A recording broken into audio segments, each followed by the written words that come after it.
नमस्कार, मी पंजाब डक। म्हणजे 6 तारखेपर्यंत तुम्ही शेतीची कामे करून घ्या, कारण की राज्यामध्ये 7, 8, 9, 10 जूनच्या दरम्यान भाग बदलत पाऊस पडणार आहे, जोराचा पडणार आहे, म्हणून हा अंदाज लागला। पण 6, 7, 8, 9, 10 जून प्रत्येक गावाला एकदा पाऊस येऊन जाणार आहे, म्हणून हा अंदाज लक्षात येतो। पण राज्यातल्या सर्व शेतकऱ्याला सांगू इच्छितो की हा पाऊस पूर्व विदर्भ, पश्चिम विदर्भ, दक्षिण महाराष्ट्र, उत्तर महाराष्ट्र, कोकणपट्टी, खानदेश, मराठवाडा सगळीकडे पाऊस पडणार आहे, म्हणून हा अंदाज लक्षात येतो।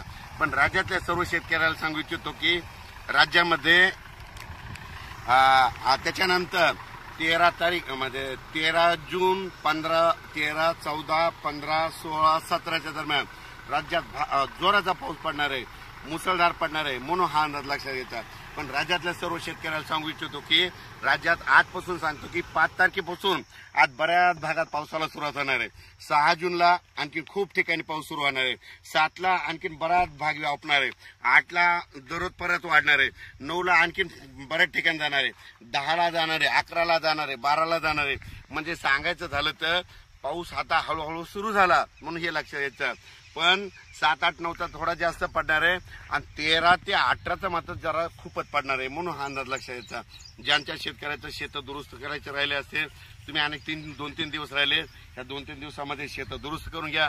पाहू शकता मी हे संपूर्ण असं शेत सगळं दुरुस्त केलंय। आता थोडा पाऊस पडला आणि रान आंधळ झालं की लगेच पेरणीला सुरुवात करणार आहे। आणि ज्यांना असं म्हणजे रान आंधळ नसलं झालं तर तुम्ही पेरणीची नंतर पेरू शकता। ज्यांच्या जमीन